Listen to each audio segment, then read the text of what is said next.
Babylon, the city of gold, a fortress of pride, the seat of an empire that ruled with an iron fist. At its height, Babylon was unmatched in wealth, military power, and architectural wonder. Its walls stood over 300 feet high and 80 feet thick, wide enough for chariots to race upon. The Euphrates River flowed through it, making it almost impenetrable. The Hanging Gardens, one of the 7 wonders of the ancient world, displayed the city's splendor.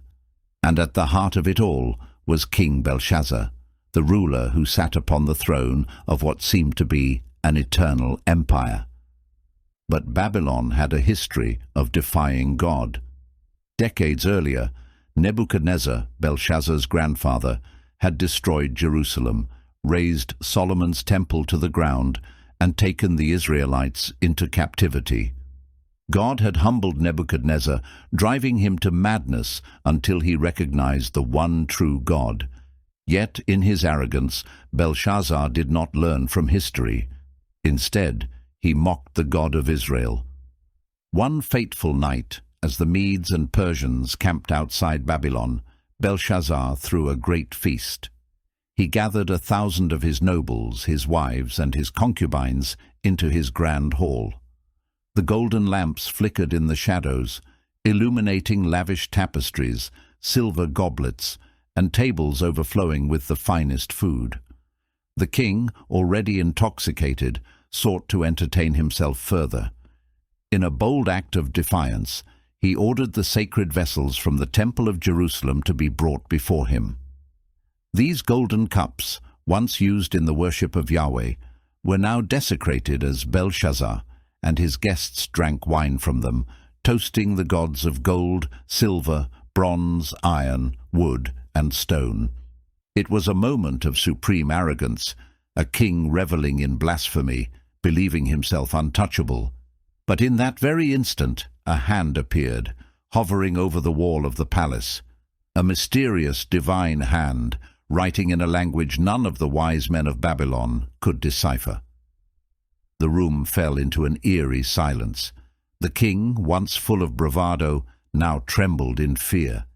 His face turned pale, his knees knocked together, and his strength left him. He called for his astrologers and soothsayers, offering them riches and power if they could read the words, but none could. Then the Queen Mother, possibly the widow of Nebuchadnezzar, remembered a man, Daniel, a Jewish exile, once chief of Nebuchadnezzar's wise men. Daniel was summoned, now an old man, yet still filled with the wisdom of God.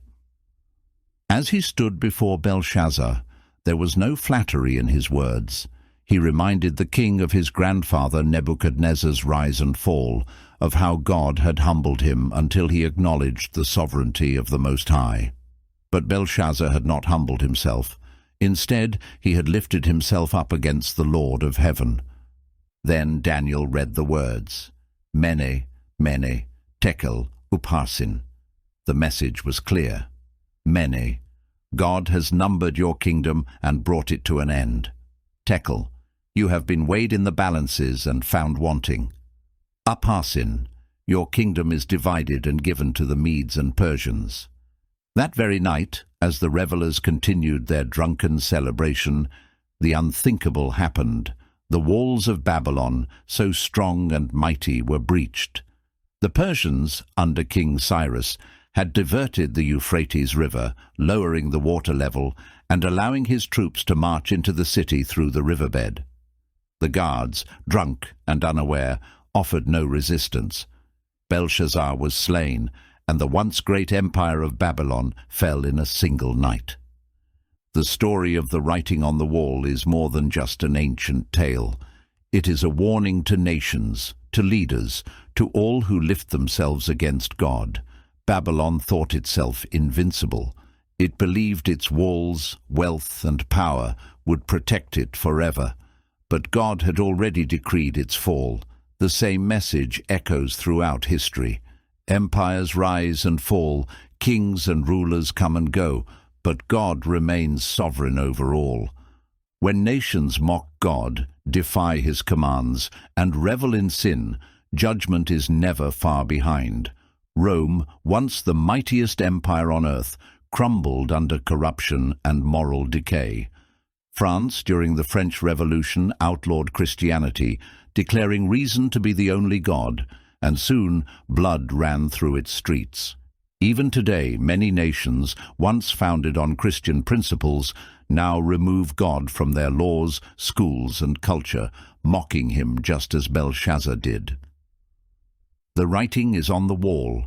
A nation that turns away from God cannot stand forever. The book of Proverbs says, "Righteousness exalts a nation, but sin is a reproach to any people." Proverbs 14:34. The lesson of Babylon should be a warning to our generation. No matter how powerful, no matter how secure a kingdom may seem, if it defies God, judgment will come. Belshazzar ignored the past, trusted in his own strength, and in one night he lost everything. The question remains, will our generation read the writing on the wall before it's too late?